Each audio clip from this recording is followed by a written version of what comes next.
divertículos pueden ser congénitos y adquiridos. Nosotros vamos a hablar en esta clase de los divertículos adquiridos, ¿correcto? Los congénitos son raros, son únicos en el colon, en el ciego por lo general.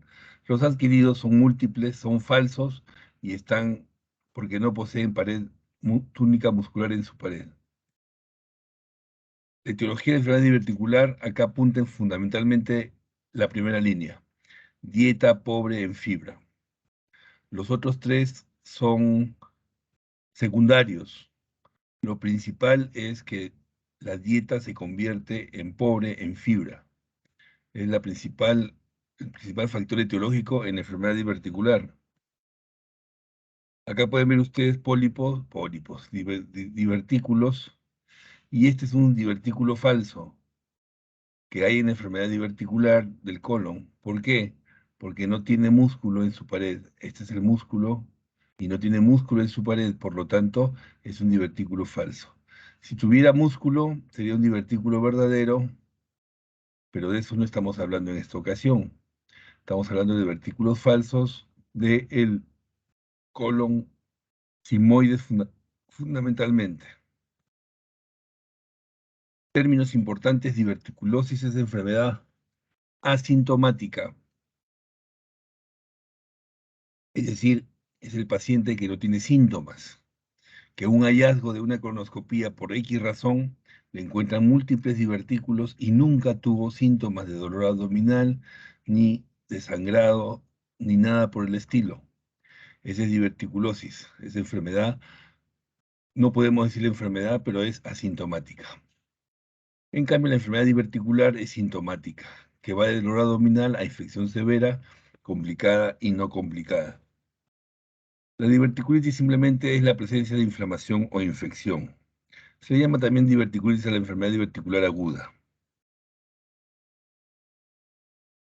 La diverticulitis ocurre lo mismo que ocurre en apendicitis. Un fecalito se pone en el cuello del divertículo, este se inflama, puede explosionar y producir una peritonitis purulento fecal, puede fibrosarse, puede producir fístulas, fibrosis, puede originar otras alteraciones que vamos a conversar después.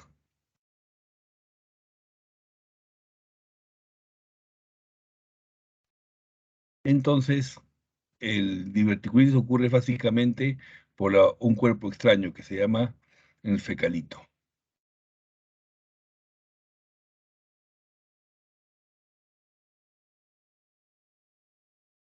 Una foto del libro del doctor Romero Torres, con buena cantidad de divertículos. ¿Cómo se clasifica clínicamente la enfermedad? Estadio 1, enfermedad sintomática no complicada. Estadio 2, enfermedad sintomática recurrente. Y estadio 3, enfermedad complicada. ¿Con qué se puede complicar la enfermedad diverticular? Con hemorragia, absceso, flemón, perforación, peritonitis purulenta, fecal, estenosis y fístula y obstrucción del intestino delgado por adherencias inflamatorias. La clasificación de Hinckley es para enfermedad perforada. Acuérdense de eso. A veces confundimos los estadios clínicos con los estadios de enfermedad perforada, que es la clasificación de Hinckley. Estadio 1 y 2 son abscesos, cada vez más complejos. Estadio 3, peritonitis purulenta generalizada. Y estadio 4, peritonitis fecal. Han modificado muchas veces la clasificación de Hinckley y esta es la última, en que aparece el número 5, que es fístula, obstrucción, sangrado e inmunosupresión. Diagnóstico depende de la presentación clínica. La historia clínica es importante porque nos va a dar el tipo, severidad y curso de los síntomas. Los procedimientos que podemos utilizar son el edema de Vario, colonoscopía, examen laboratorio, tomografía, ecografía y radiografías. Para enfermedad no complicada, ¿qué hacemos? Colonoscopía con biopsia y o enema de Vario. Con la finalidad de descartar adenoma, carcinoma, colitis y Crohn, usamos la colonoscopía con biopsia. No hay consenso en usar uno u otro, sin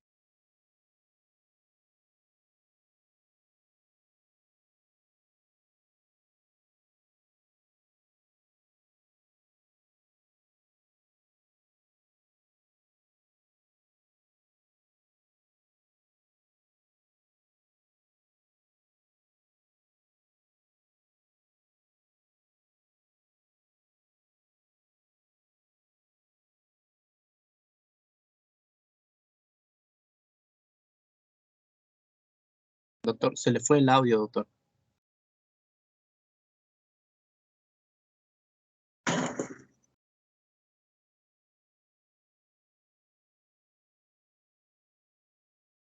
Ya volvimos entonces.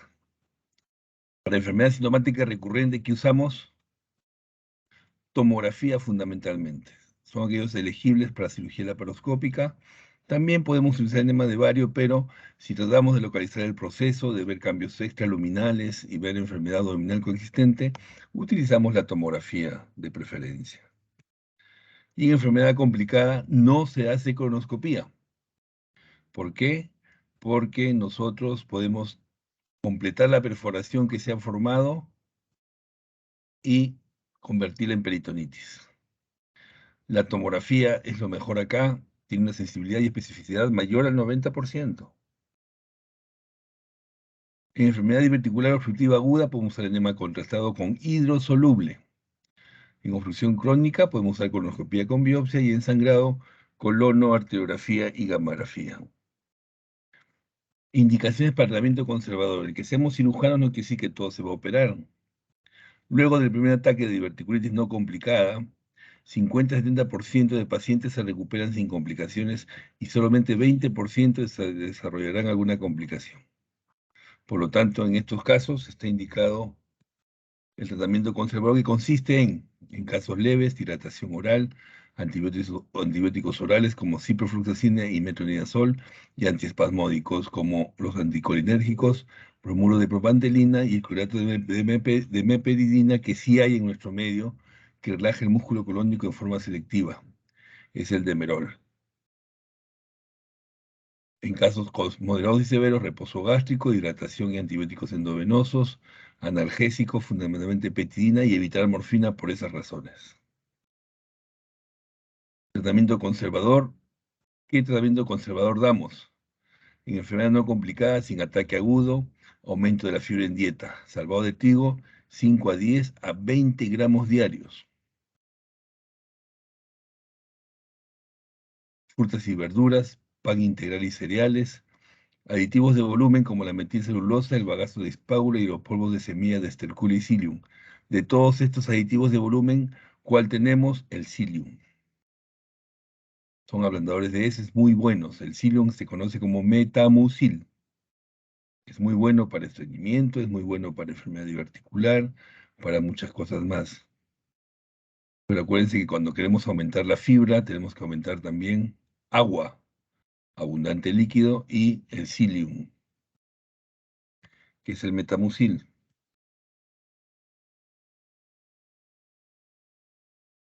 Simoidotomía profiláctica, ¿se puede operar a pacientes sin síntomas? No. El paciente sin síntomas no se toca. Es probable que muera de otras causas, y sin embargo nunca tuvo diverticulitis, por lo tanto no está justificada la cirugía de la diverticulosis. ¿Cuándo operamos a un paciente? Al menos 2 ataques de enfermedad diverticular sintomática. La enfermedad sintomática recurrente se opera.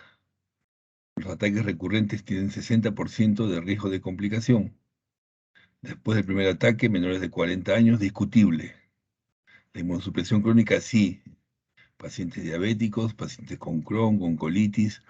Si tienen un primer ataque, no se les deja llegar al segundo ataque. Se operan antes. Complicaciones crónicas, evidentemente se operan. Fístula colovesical o colovaginal, estenosis y sangrado son las que se deben operar. También cuando no se puede excluir carcinoma concomitante. Tipo de operación, ¿qué se opera? Sigmoidectomía fundamentalmente, que es lo que se inflama fundamentalmente. Si hay divertículos en el resto del colon, no se tocan porque son asintomáticos y no están inflamados. Solamente se saca la parte inflamada. Si la parte inflamada también acompaña al sigmoides, el colon descendente, también se opera. Pero básicamente, como la enfermedad ataca el sigmoides, se hace sigmoidectomía. Una foto del libro de Romero Torres también. Tipo de operación: en Hinkey 1 y Hinkey 2 hacemos drenaje percutáneo con guía tomográfica o ecográfica y colectomía sigmoidea tardía con anastomosis primaria. en Hinkey 3 y en Hinkey 4. Hinkey 3 ya dije peritonitis purulenta, resección tipo Harman o resección con anastomosis primaria con o sin ostomía protectora. Hinkey 4, que es peritonitis fecal, siempre se refiere al procedimiento de Harman. Los tratamientos laparoscópicos pueden efectuarse en diverticulitis. Hemorragia diverticular es causa importante de hemorragia digestiva baja, la hemorragia diverticular. Otras causas son malformación arteriovenosa, que junto con la enfermedad diverticular sangran, producen el 80% de hemorragias digestivas bajas. La ventaja de esta hemorragia es que 80% cesan espontáneamente y el 20% continúan inconversibles.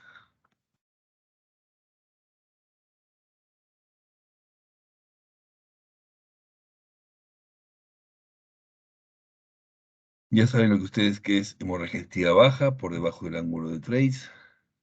Es por ruptura de un vaso arterial a nivel del cuello, por eso es que es masiva muchas veces. Ahí está el gráfico. Se presenta en forma aguda y masiva o crónica. El diagnóstico es difícil por estas razones. Los patrones son estos. La masiva es la que nos interesa. Acá sí nos detenemos un poquito.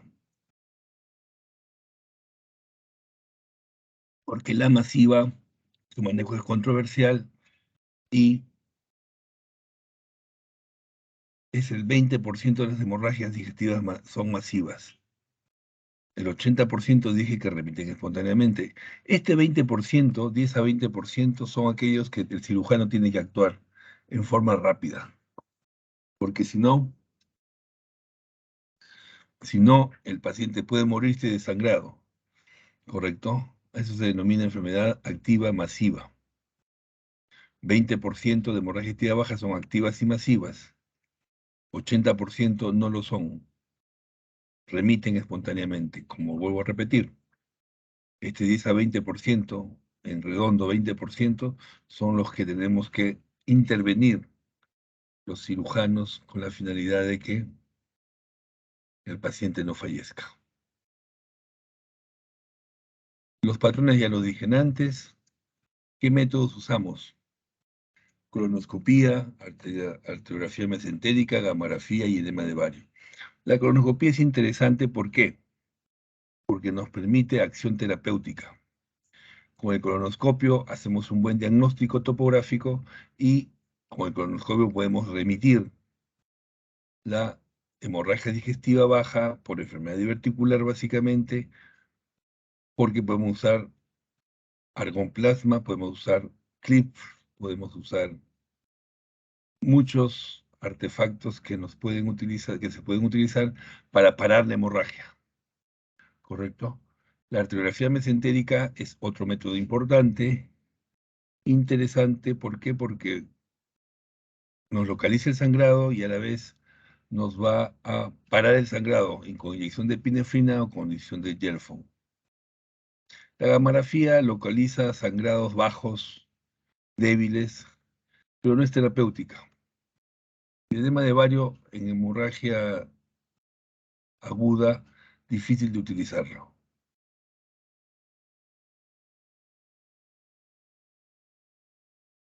Ya dije colonoscopía, arteriografía mesentérica, la gamografía.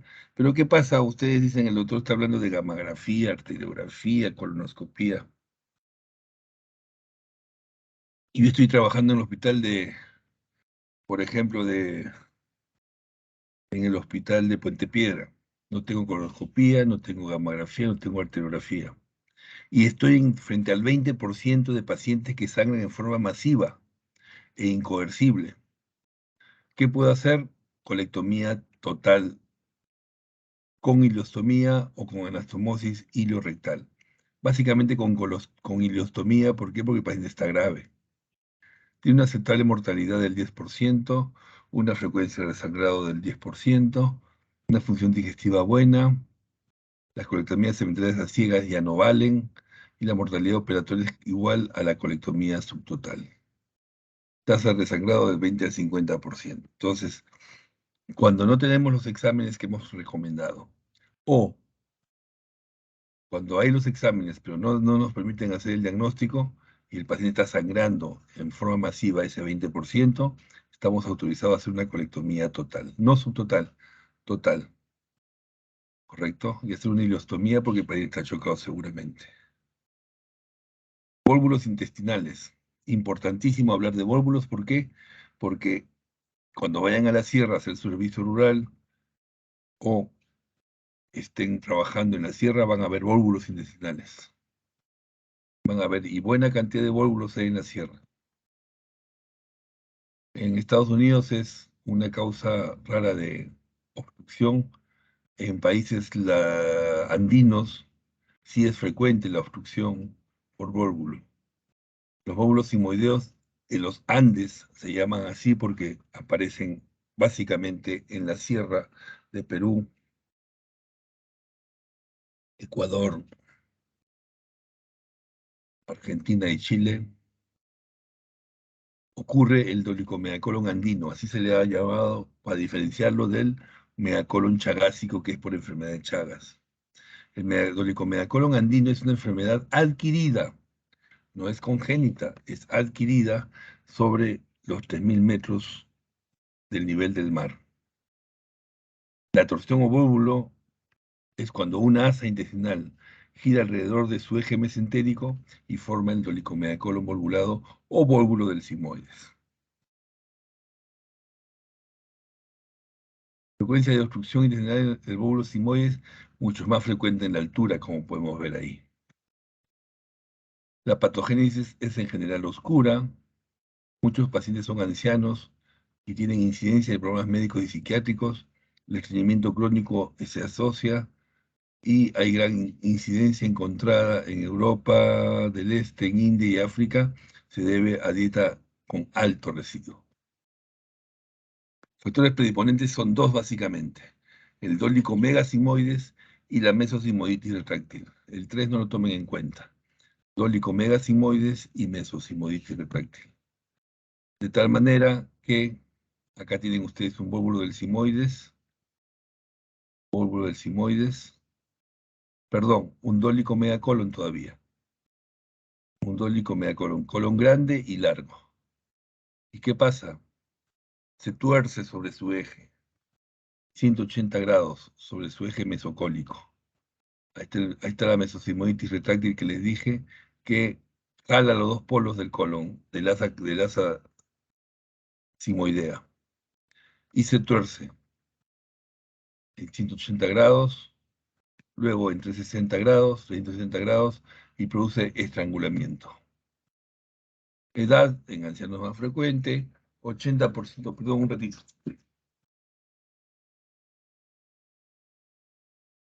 No, aló, aló.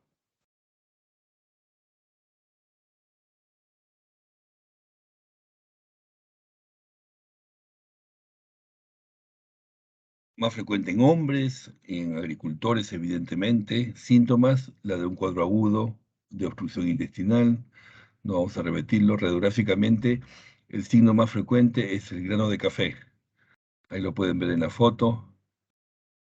Hay muchas imágenes que nos ayudan a diagnosticar el vórbulo, pero el grano de café es importante, el más frecuente. Otros exámenes que se pueden utilizar son la tomografía, por ejemplo, que además de ver el vórbulo nos va a ayudar a ver patología alrededor, ¿no? Patología asociada al vórbulo. Básicamente cáncer puede ocurrir concomitante al vórbulo del simoides. El tratamiento no quirúrgico es lo que se hace primero. Se hace la devolvulación endoscópica o con sonda rectal.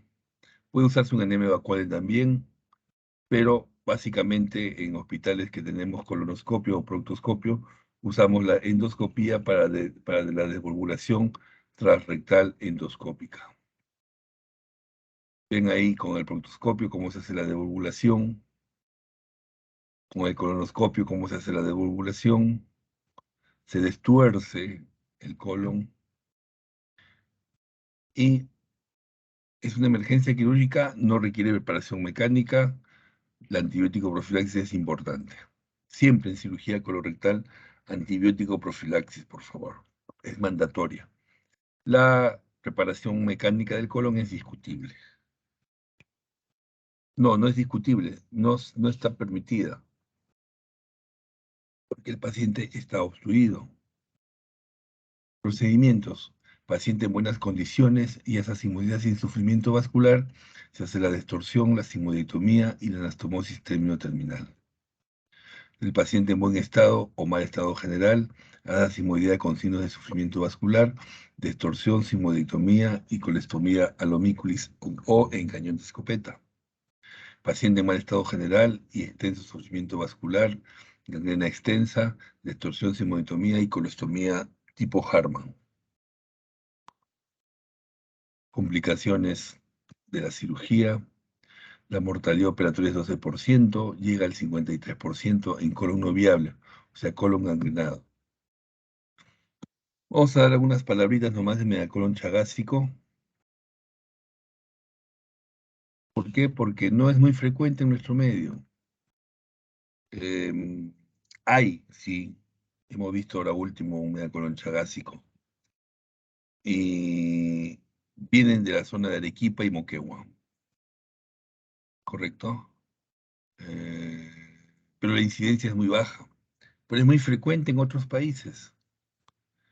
En los llanos de Brasil, Argentina, Bolivia y Chile, debajo de 3.000 metros es muy frecuente, las zonas bajas.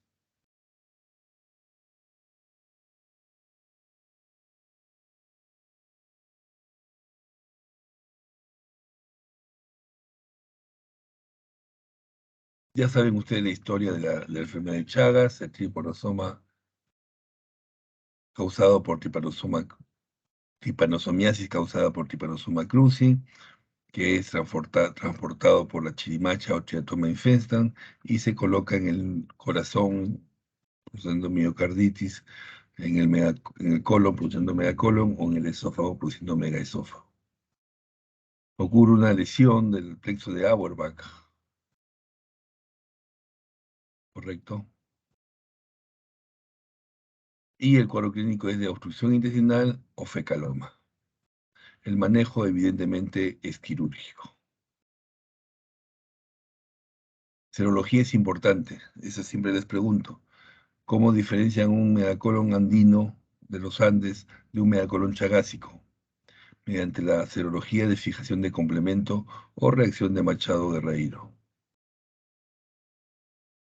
Cirugía si no hay respuesta a los laxantes o enemas y cuando ya les dije antes, fecaloma o vóvulo se opera.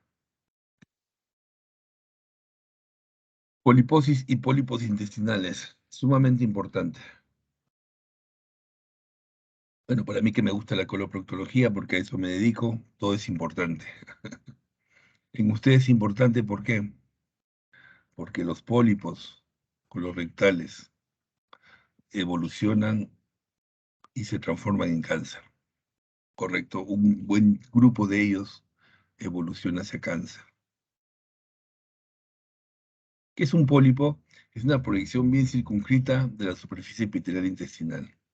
Puede ser pediculado o sésil, de tamaño variable, de 1 a 2 milímetros, como más de 10 centímetros.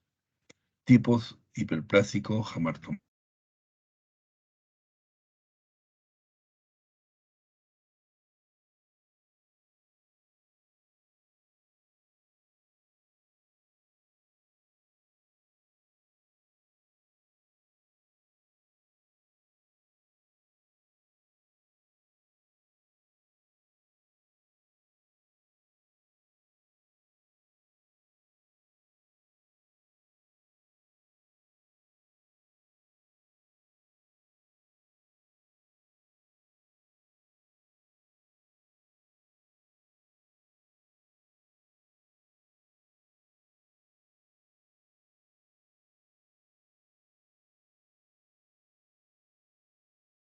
Volvemos al internet. Entonces, ya dije qué tipos de pólipos son. Este es un pólipo pediculado, por ejemplo.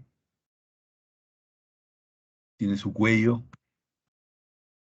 Los chiquitos son sésiles porque no tienen cuello. Hay dos tipos morfológicos entonces, el pediculado y el sésil. Este pediculado, por ejemplo, es interesante porque si estuviera solito, este pólipo grande, entra el colonoscopio y con una asa de polipectomía quema el cuello y lo saca. Y se acabó. Pero en este caso hay muchos pólipos, entonces el manejo es diferente. Pues este es un pólipo pediculado. Como les dije, el pólipo es difícil de extirpar. Neoplásicos adenomas.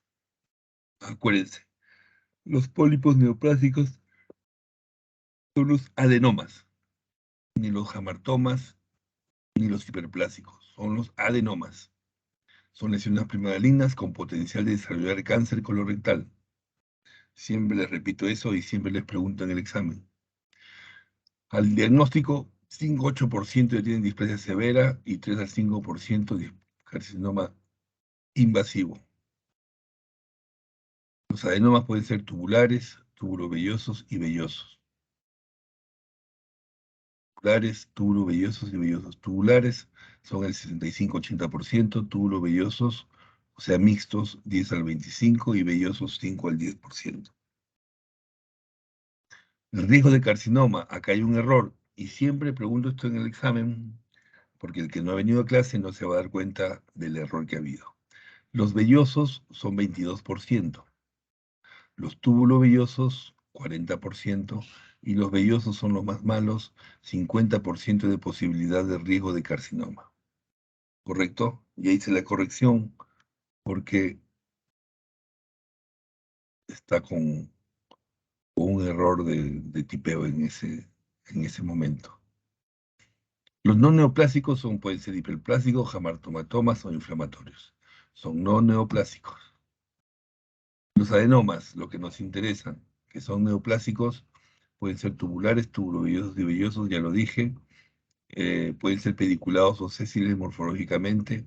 Y los adenomas vellosos son generalmente más grandes que los tubulares y más frecuentemente son sésiles. Síntomas son los que están ahí. Adenomas, evaluación y diagnóstico, enema de ovario, colonoscopia es más importante. ¿Por qué? Porque si es posible, el colonoscopio va a sacar el pólipo, cuando las condiciones son apropiadas.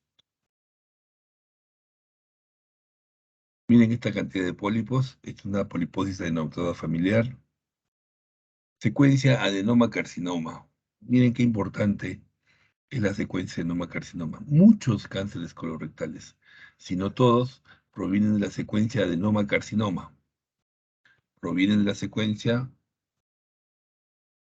adenoma-carcinoma. La duración de la secuencia es variable, 8 a 10 años en términos generales. Todos los pólipos detectados por colonoscopio deben ser extirpados, pues aún los menores de 1 centímetro pueden tener cáncer.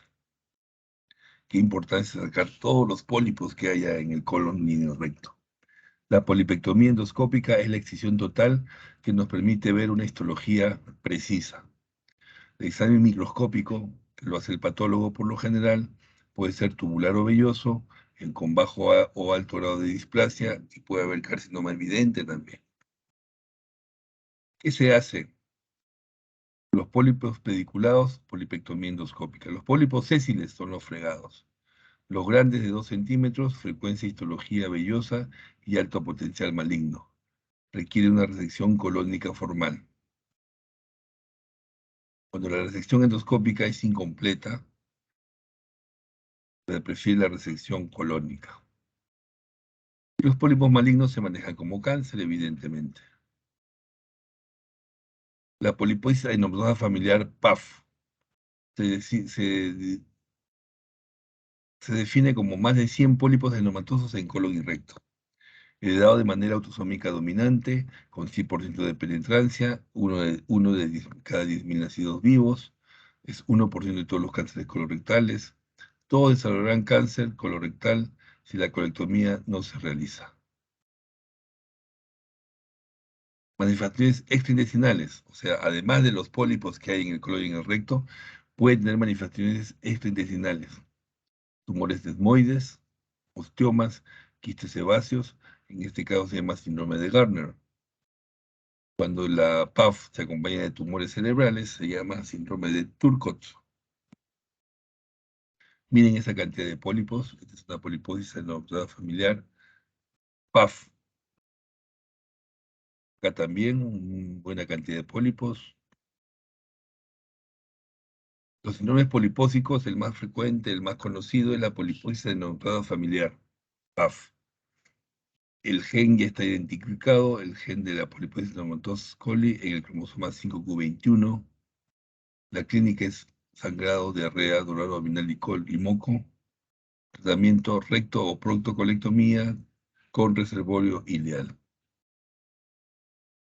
Miren esa poliposis adenoplásica familiar, cantidad de pólipos. Síndrome de Gardner ya se los dije, síndrome de Turcot ya se los dije. Enfermedades inflamatorias, vamos a pasarlo rápido porque son poco frecuentes. Y además ustedes lo ven en gastroenterología, los van a ver o ya los vieron en forma extensa.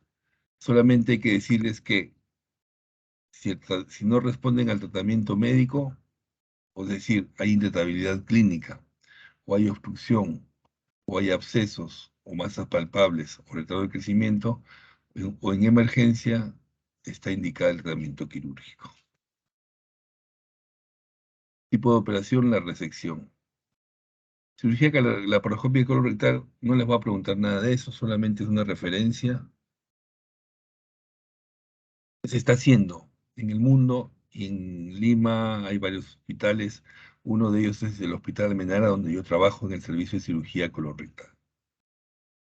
Entonces, ¿se puede aplicar? Sí, debe realizarse en enfermedad benigna, no hay ninguna duda, en cáncer discutible. Estas son las indicaciones, las complicaciones.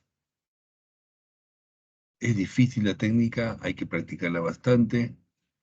La laparoscopía en enfermedad diverticular puede realizarse, sí puede realizarse. ¿Qué procedimientos laparoscópicos?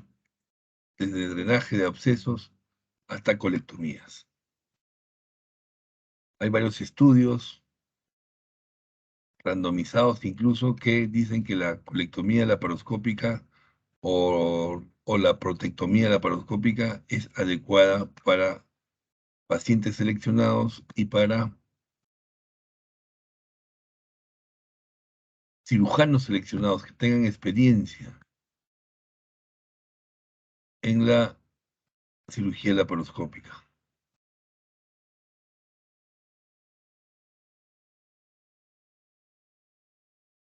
Vamos a avanzar un poquito porque la clase es bien amplia y entramos a lo que también nos interesa mucho que ustedes sepan, cáncer colorectal. Primero vamos a hablar de cáncer de colon y después del cáncer de recto. El cáncer de colon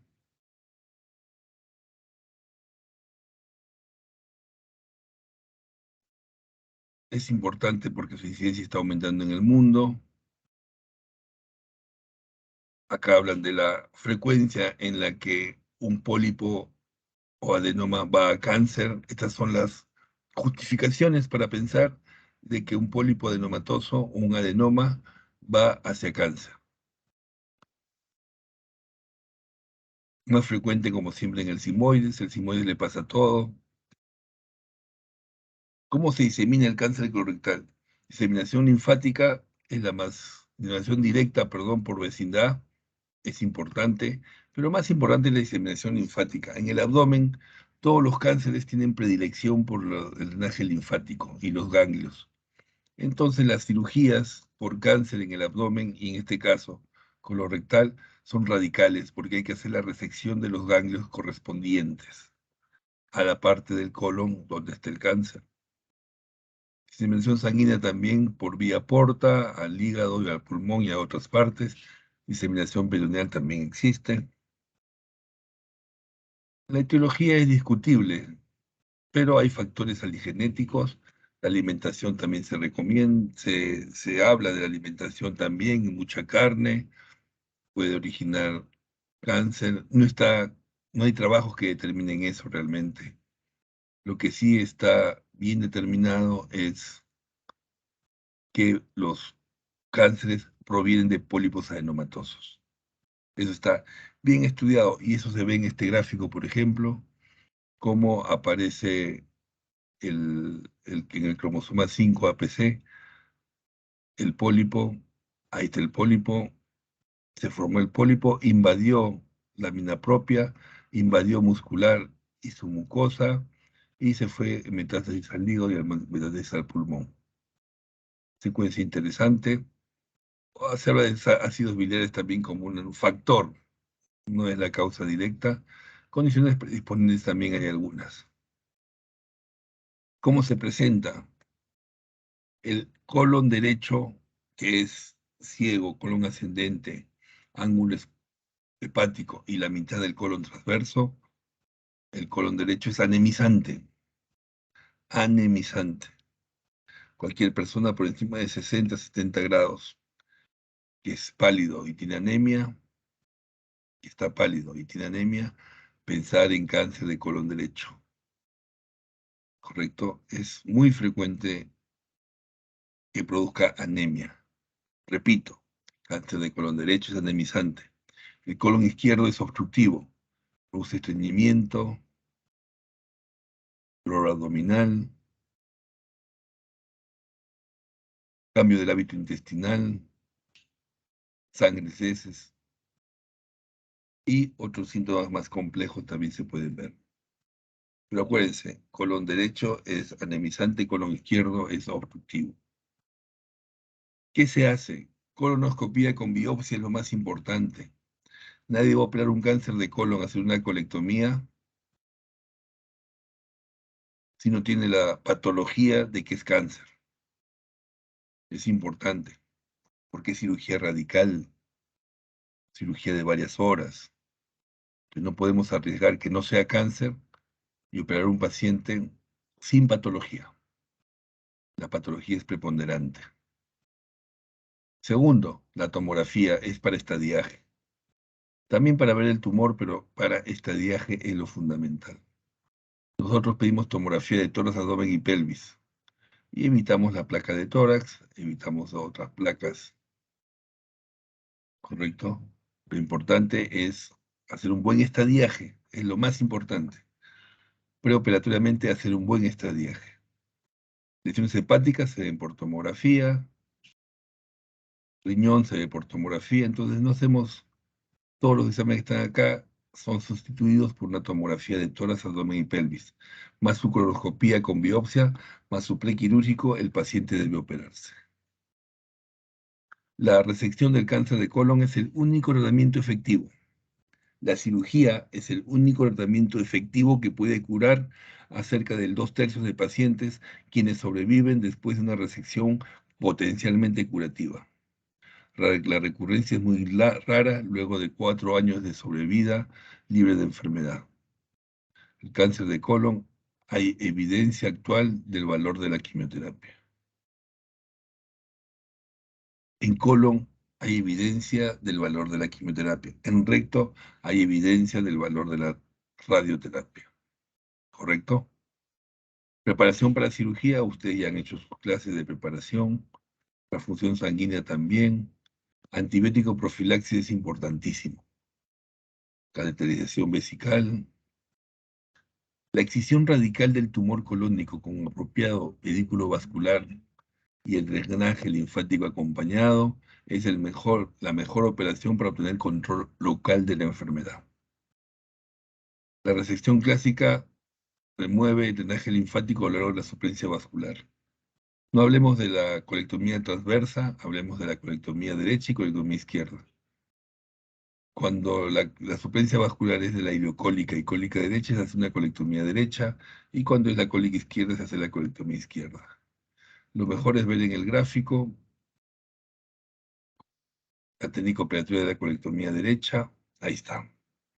Entonces ustedes preguntarán, doctor, ¿y por qué usted tiene un cáncer en el ciego? Se va hasta el colon transverso. Porque acá están los ganglios. En el mesocolon están los ganglios que yo quiero sacar. Esa es la razón por la que la colectomía derecha es radical, la extirpación de los ganglios que están acompañando al colon correspondiente. Se hace una colectomía derecha con anastomosis ilio-transversa, ilio al transverso. Se extirpa todo este colon.